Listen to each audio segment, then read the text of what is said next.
आज है 8 जून 2024 दिन शनिवार। नमस्कार, सुप्रभात। न्यूज छत्तीसगढ़ में आपका बहुत बहुत स्वागत है। इससे पहले आप छत्तीसगढ़ के कौन से जिले से न्यूज को देख रहे हैं, कमेंट में हमें जरूर बताइए। साथ ही डेली अपडेट रहने के लिए चैनल को सब्सक्राइब जरूर करें। छत्तीसगढ़ में कर्मचारियों को मिलेगी 7वें वेतनमान की किश्त। छत्तीसगढ़ में आचार संहिता खत्म होने के बाद सरकारी कर्मचारियों के अटके हुए वेतन का मसला सुलझाने सरकार ने आदेश दिया। सबसे पहले निगम मंडल आयोग, अर्धशासकीय और अनुदान प्राप्त संस्था के कर्मचारियों के वेतन से जुड़ा आदेश जारी किया गया। इन कर्मचारियों के 7वें वेतनमान की अंतिम किश्त की राशि के भुगतान की स्वीकृति दी गई है। जगदलपुर में बनेगी डिजिटल ओपीडी पर्ची। आभा ऐप का क्यूआर कोड स्कैन कर होगा रजिस्ट्रेशन। जगदलपुर के महारानी अस्पताल में ओपीडी पर्ची बनवाने के लिए मरीज या उनके परिजनों को अब लाइन लगने की जरूरत नहीं है। अब एक झटके में आभा ऐप के क्यूआर कोड से पर्ची बन जाएगी। मोबाइल फोन पर क्यूआर कोड स्कैन कर डिटेल्स भरने के बाद डिजिटल पर्ची तैयार होगी, जिससे मरीज और डॉक्टर दोनों को सहूलियत होगी। छत्तीसगढ़ में हार के बाद युवा कांग्रेस करेगी बड़ा बदलाव। लोकसभा चुनाव में सक्रियता निष्क्रियता की होगी समीक्षा।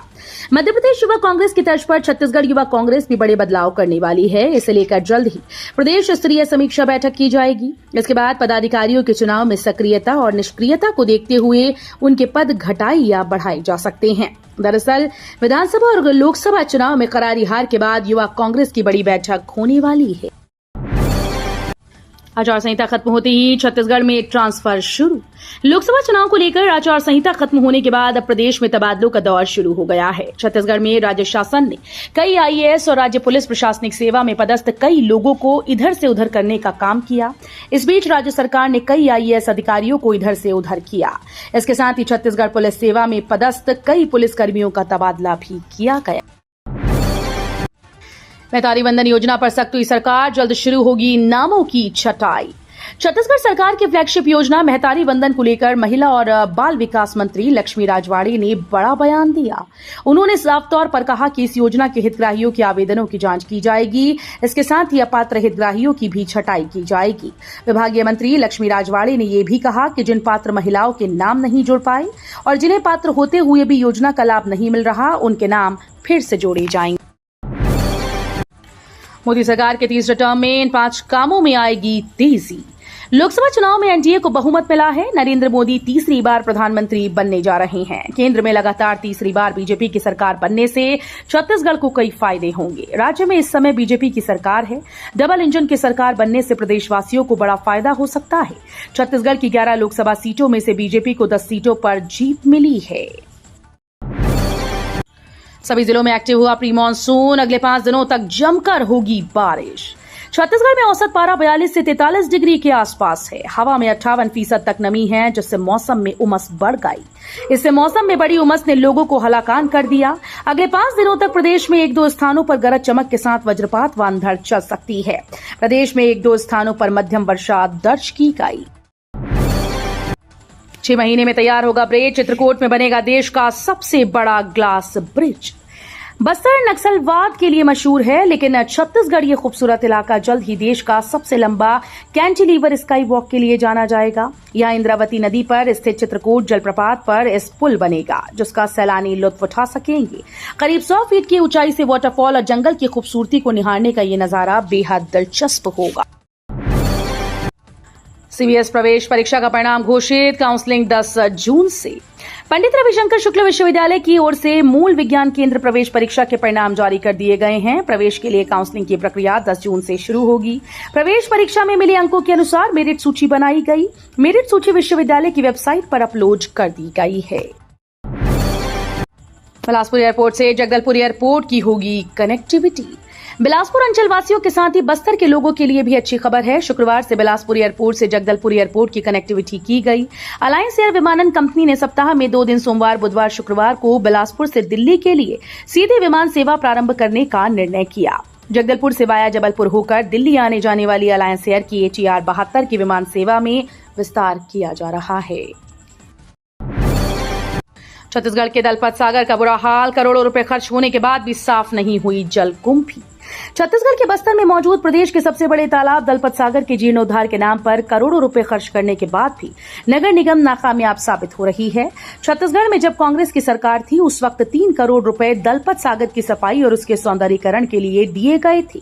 नगर निगम प्रशासन ने लाखों की लागत से विड हार्वेस्टिंग मशीन खरीदी और हर रोज ये मशीन जलकुंभी निकालने के लिए सागर में चलाई जाती है। नारायणपुर में पुलिस कैंप पर नक्सली हमले का वीडियो आया सामने। नारायणपुर जिले में पुलिस कैंप पर हुए नक्सली हमले का वीडियो सामने आया। हमले के बाद कैंप में अफरा तफरी मच गई जब नक्सलियों ने वहां विस्फोटक से धमाका किया था। वीडियो में हाथ में राइफल लिए जवान मोर्चा संभालते हुए और खुद को सुरक्षित करते नजर आ रहे हैं। नक्सलियों के द्वारा दागे बीजीएल फटने का भी दृश्य इस वीडियो में नजर आया। रायपुर मेडिकल कॉलेज में 580 अंकों में मिल सकता है प्रवेश। National eligibility cum entrance test UG के लिए जारी हो गया है। एमबीबीएस, बीडीएस समेत अन्य कोर्स में प्रवेश के लिए छात्रों को काउंसलिंग तिथि का इंतजार है। एनएमसी की ओर से कॉमन काउंसलिंग का नोटिफिकेशन अभी जारी नहीं हुआ। नीट परिणाम आने की संभावित तिथि 14 जून थी, लेकिन एनटीए ने 10 दिन पहले 4 जून को ही परिणाम घोषित कर दिए। मीसाबंदियों को मिलेंगे रुपए, सरकार ने बजट आवंटन आदेश जारी किया। छत्तीसगढ़ के मीसाबंदियों को अब सम्मान निधि फिर से मिलेगी। इसे लेकर वित्त विभाग ने आदेश जारी कर दिया है। इन्हें लोकतंत्र सेनानी कहा जाता है। लोकनायक जयप्रकाश नारायण के नाम पर इन्हें सम्मान निधि जारी करने के भुगतान के लिए बजट आवंटन का आदेश जारी कर दिया गया। इसे लेकर वित्त मंत्री ओपी चौधरी ने कहा कि 28 जनवरी 2019 को लोकतंत्र सेनानियों के सम्मान निधि में रोक लगा दी गई थी। हमारी सरकार ने रोक हटाते हुए पेंशन बहाल करने की 7 मार्च 2024 को अधिसूचना जारी की। बस्तर संभाग में बीजेपी की जीत। सीएम विष्णुदेव साय के नक्सल विरोधी अभियान ने बदला रुख। छत्तीसगढ़ के मुख्यमंत्री विष्णुदेव साय की अगुवाई में भाजपा ने प्रदेश की 11 में से 10 सीटों पर शानदार जीत हासिल की। कोरबा सीट में मामूली अंतर से हुई हार को छोड़ दें तो बस्तर से लेकर सरगुजा तक भाजपा का परचम लहराया और 5 साल के बाद बस्तर की सीट फिर से भाजपा के कब्जे में आई। बस्तर संभाग के बस्तर और कांकेर में हुई जीत विष्णुदेव साय के सुशासन ही नहीं बल्कि नक्सलवाद के विरुद्ध उनके महाअभियान पर भी मुहर लगाती है। 18 जून से पंडित प्रदीप मिश्रा की गंडई में कथा। शिव महापुराण कथा स्थल का कलेक्टर और एसपी ने लिया जायजा। खैरागढ़ छुई खदान गंडई जिले के गंडई इलाके में 18 जून से शिव महापुराण की कथा का आयोजन किया जा रहा है। पंडित प्रदीप मिश्रा की कथा को लेकर तैयारियां जोरों पर हैं। इसे लेकर गुरुवार को कलेक्टर चंद्रकांत वर्मा और पुलिस अधीक्षक त्रिलोक बंसल ने कथा स्थल का जायजा लिया। कलेक्टर और एसपी ने व्यवस्थाओं की समीक्षा की और अधिकारियों को जरूरी निर्देश दिए। छत्तीसगढ़ की भाजियां खाएं, बीपी, शुगर और खून की कमी जैसी सैकड़ों बीमारियां पास नहीं आएंगी। छत्तीसगढ़ एक ऐसा राज्य है जहां प्रकृति ने सब कुछ दिया है, पर जरूरत है तो प्रकृति से मिलने वाले स्रोतों को पहचानने की, प्रकृति द्वारा दिए गए उपहार की। खनिज संसाधनों से भरपूर छत्तीसगढ़ में मौसमी भाजी भरपूर मात्रा में पाई जाती है। इतना ही नहीं, ये बाजार में भी आसानी से उपलब्ध होती है। इन मौसमी छत्तीसगढ़ की भाजियों से आप सेहतमंद भी रह सकते हैं। सबसे बड़ी बात, इन भाजियों के सेवन से आज हृदय रोग, शुगर, मोटापा जैसी गंभीर बीमारियों से बच सकते हैं। शराब घोटाले में अनवर, अरुणपति समेत 4 आरोपितों को रिमांड पर लेगी ईडी। राज्य के बहुचर्चित करोड़ों के शराब घोटाले केस में प्रवर्तन निदेशालय फिर से होटल कारोबारी अनवर ढेबर, पूर्व आबकारी अधिकारी अरुणपति त्रिपाठी, पूर्व बीएसपी कर्मी अरविंद सिंह और शराब कारोबारी त्रिलोक सिंह ढिल्लन उर्फ पप्पू को गिरफ्त में लेने की तैयारी में जुट गई। दरअसल इसके लिए ईडी की ओर से विशेष कोर्ट में अर्जी लगाई गई थी। छत्तीसगढ़ ने देश के लिए दिए 14 केंद्रीय मंत्री, सिर्फ 4 को मिली है कैबिनेट में जगह। देश में बीजेपी को बहुमत मिलने के बाद सरकार बनाने की प्रक्रिया शुरू हो गई। इसके साथ ही मंत्रिमंडल को लेकर भी चर्चाएं तेज हैं। बात अगर छत्तीसगढ़ की हो तो भाजपा को यहां 11 में से 10 सीटें मिली। बड़ा सवाल उठ रहा है कि यहां से केंद्र में मंत्री पद किसे मिलेगा। जब बात मंत्री पद की हो रही हो तो जानना जरूरी है कि केंद्र सरकार का रुख छत्तीसगढ़ को लेकर क्या रहा। हाईकोर्ट में नौकरी का झांसा देकर थमाया नियुक्ति पत्र। सक्ती जिले के बाराद्वार में रहने वाले व्यक्ति को हाईकोर्ट में नौकरी दिलाने का झांसा देकर 1,64,000 की धोखाधड़ी का मामला सामने आया। पीड़ित ने इसकी शिकायत सिविल लाइन थाने में की। इस पर पुलिस ने जुर्म दर्ज कर आरोपित को गिरफ्तार कर लिया है। सक्ती जिले के ग्राम भुरसीडीही बाराद्वार में रहने वाले Kailash Rathore data entry operator की ट्रेनिंग कर रहे हैं।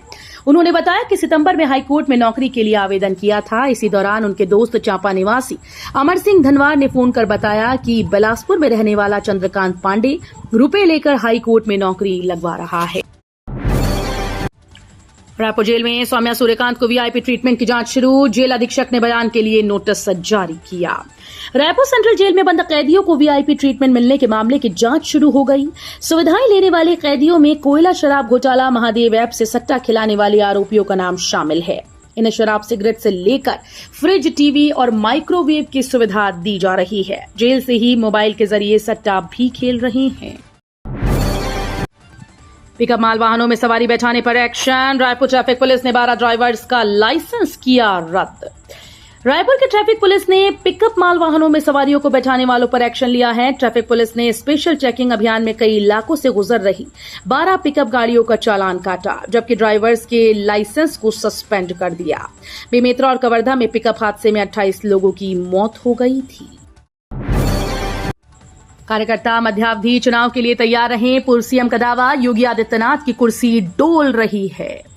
नरेंद्र मोदी तीसरी बार देश के प्रधानमंत्री बनने जा रहे हैं। शुक्रवार को एनडीए संसदीय दल की बैठक में उन्हें सर्वसम्मति से नेता चुना गया है। पीएम मोदी 9 तारीख को शपथ ले सकते हैं। इस बीच छत्तीसगढ़ के पूर्व सीएम भूपेश बघेल ने बड़ा बयान दिया है। भूपेश बघेल ने कहा कि देश में 1 साल के अंदर मध्यावधि चुनाव हो सकते हैं। बता दें कि भूपेश बघेल को कांग्रेस ने राजनांदगांव लोकसभा सीट से उम्मीदवार बनाया है। छत्तीसगढ़ कांग्रेस में फिर मचा बवाल। पूर्व पीसीसी चीफ का पार्टी पर ये बड़ा आरोप। छत्तीसगढ़ में लोकसभा चुनाव नतीजे आने के बाद बीजेपी उत्साहित है, वहीं कांग्रेस में बवाल का दौर फिर से शुरू हो गया। कांग्रेस की कलह कथा में नया अध्याय लिखा जाने लगा है। पूर्व पीसीसी चीफ धनेन्द्र साहू ने दिग्गजों के बाहरी सीटों से लड़ने को लेकर सवाल खड़े किए हैं। छत्तीसगढ़ की वो महिला नेता जिन्होंने बचाई कांग्रेस की लाज। लोकसभा चुनाव 2024 में कांग्रेस को छत्तीसगढ़ में बड़ा झटका लगा। यहां सभी 11 सीटों में कांग्रेस ने सिर्फ 1 सीट पर जीत हासिल की। छत्तीसगढ़ की सियासत में कोरबा लोकसभा सीट अहम मानी जाती है और इस बार यहां कांग्रेस की जीत हुई। यहां कांग्रेस ने बीजेपी को 43,283 वोटों से शिकस्त दी। इसमें कांग्रेस की ज्योत्सना चरणदास महंत को 5,70,182 वोट और बीजेपी की सरोज पांडे को 5,26,899 वोट मिले।